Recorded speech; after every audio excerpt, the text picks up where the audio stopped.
Kembali lagi di Cerita Cinta Channel. Jangan lupa like, comment, and subscribe ya. Terima kasih.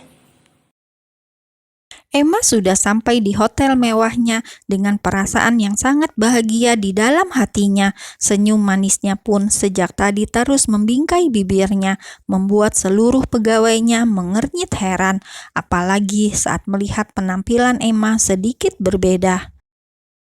"Pagi, Miss," sapa seluruh pegawainya yang berpapasan dengan dirinya. "Pagi," jawab Emma sembari tersenyum manis dan terus melanjutkan langkahnya menuju ruangannya. Setelah sampai di ruangannya, ia langsung memanggil Ruri, sang asisten. "Apa bos?"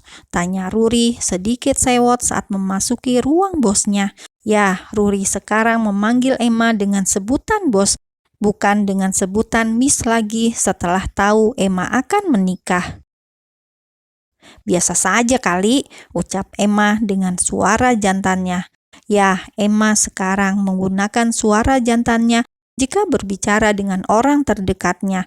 Namun jika dengan orang lain atau pegawainya, ia tetap berbicara dengan gaya bicara Miss M dan gemulai. Sedangkan Ruri memanyunkan bibirnya dengan kesal. Bagaimana tidak jika bosnya yang baru bangun dari hibernasi panjangnya itu memberikan pekerjaan yang berat untuk mengurus pernikahan Emma dan hanya diberi waktu 2 hari. "Bagaimana gaun pengantinnya? Apa sudah beres? Dan persiapan pernikahanku bagaimana?" tanya Emma beruntun, membuat Ruri kesal dan ingin sekali mencekik leher Emma. "Ayolah Nuri, jangan membuatku menunggu penjelasanmu," ucap Emma saat asistennya itu tak kunjung buka suara. Sudah selesai semua, dan untuk gaun pengantin ada beberapa pilihan dari butik bos sendiri," jelas Ruri. "Oke, bawa ke sini gaunnya. Aku ingin memilihkannya untuk calon istriku," ucap Emma sembari menopang dagunya dengan kepalan tangannya dan tersenyum manis kepada Ruri. Tak perlu disuruh 2 kali, Ruri langsung bergerak cepat untuk mengambil gaun pengantin di ruangannya. Dan tak lama kemudian, ia kembali ke ruangan Emma dengan membawa 3 gaun pengantin di tangannya. "Nah, silakan dipilih," ucap Ruri setelah meletakkan 3 gaun pengantin itu di stand hanger yang ada di sudut ruangan Emma. Emma berdiri dari duduknya, lalu berjalan menuju stand hanger itu. Kemudian ia mulai memilih satu persatu gaun itu. "Semuanya terlalu terbuka dan glamor. Aku ingin yang sederhana, namun terlihat elegan, karena calon istriku orangnya sangat sederhana sekali," ucap Emma tersenyum, membuat Ruri mendesah frustasi.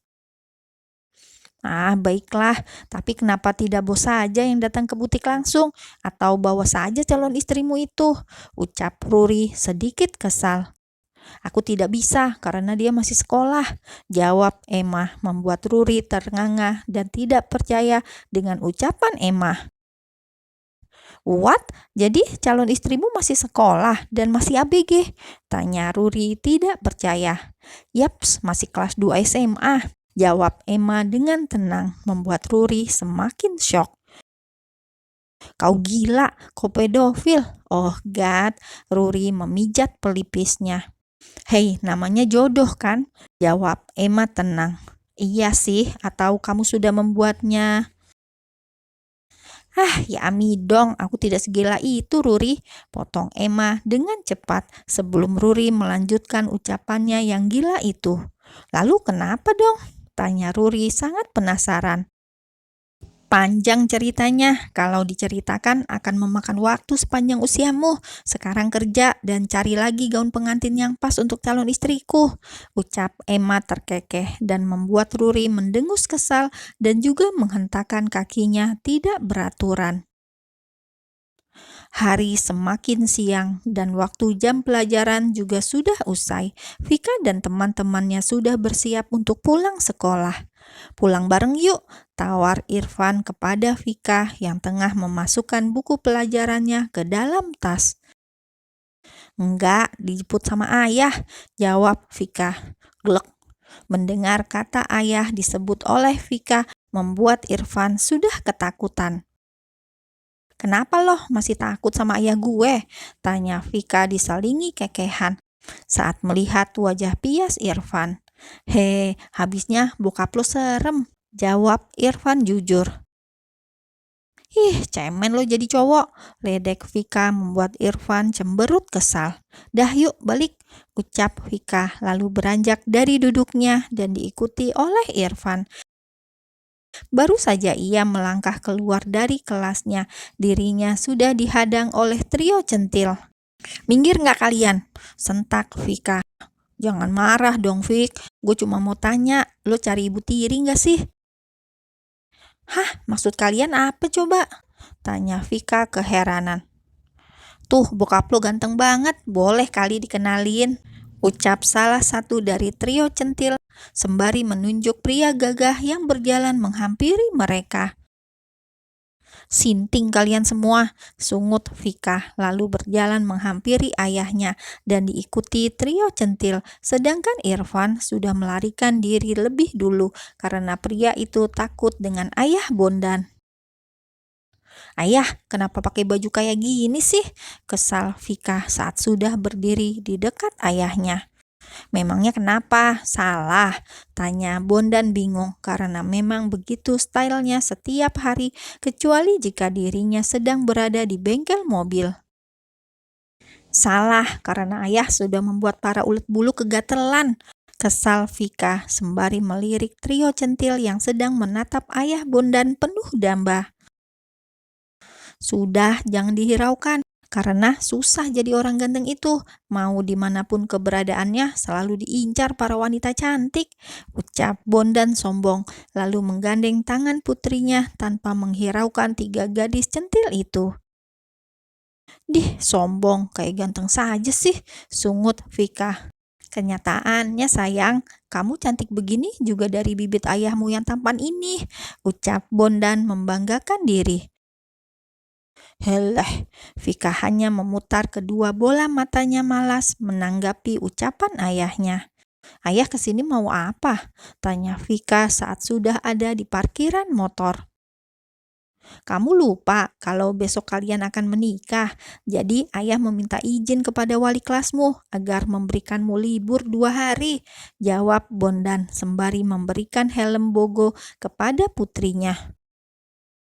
Tapi besok kan hari Minggu ya, jadi tidak perlu libur. Dan ayah meminta izin kepada wali kelasku dengan alasan apa? Tanya Vika. Hari spesialmu itu harus kamu nikmati dengan cara berlibur dengan suamimu nanti.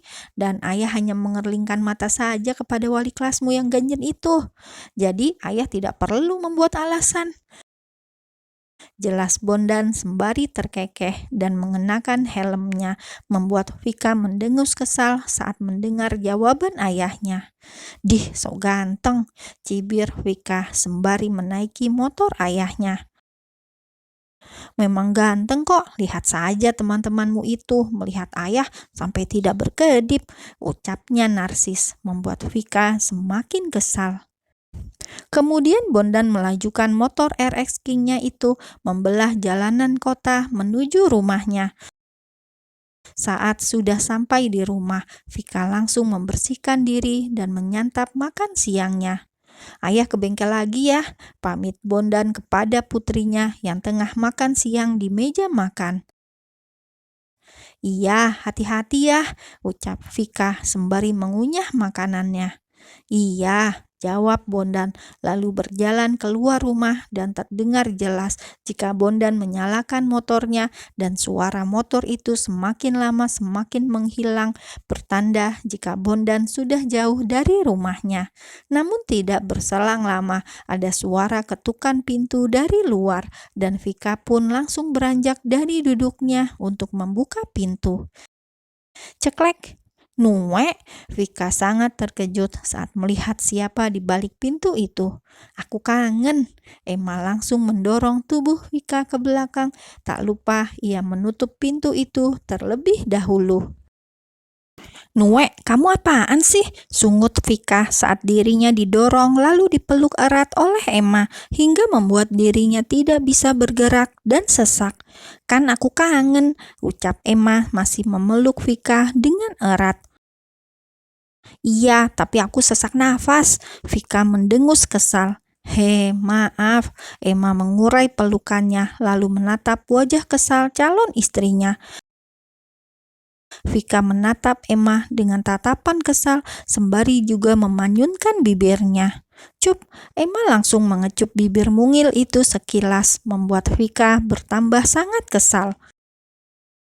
Kebiasaan, kesal Vika lalu mengusap bibirnya dengan punggung tangannya dengan kasar. Kok dihapus sih bekas kecupan aku? Protes Emma. Vika berjalan ke ruang makan tanpa memperdulikan calon suaminya itu, dan tentu saja hal itu membuat Emma kesal mengikuti gadis kecilnya. Yah, pekik Vika saat tubuhnya diangkat dan didudukan di atas meja makan oleh Emma. Kamu maunya apa sih? Kesal Vika menatap tajam Emma. Aku maunya kamu, ucap Emma dan menatap Vika tak kalah tajam. Jangan menatapku seperti itu. Vika memalingkan wajahnya, jantungnya berdetak sangat cepat saat ia melihat tatapan tajam itu. Memangnya kenapa? Emma memajukan wajahnya dan kini posisi kedua tangannya sudah mengungkung gadis kecilnya dengan meletakkan kedua tangannya di pinggiran meja, tepatnya di sisi kanan dan kiri gadis itu. Vika memundurkan wajahnya saat Emma semakin memajukan wajahnya. "Nue, kamu menakutkan," ucap Vika. "Benarkah?" "Minggir, aku mau melanjutkan makan siangku. Aku lapar." Vika berusaha menyingkirkan salah satu tangan Emma yang mengukungnya, namun usahanya tidak berhasil. "Aku juga lapar," bisik Emma tepat di telinga Vika, membuat gadis itu merinding seketika. Ya sudah, kita makan bersama," ucap Vika mulai gugup. Entah kenapa ia merasakan jika Emma hari ini sangatlah aneh. Tidak, bukan aneh, namun terlihat garang dan hot sekali. "Aku tidak ingin makan nasi," bisik Emma lagi.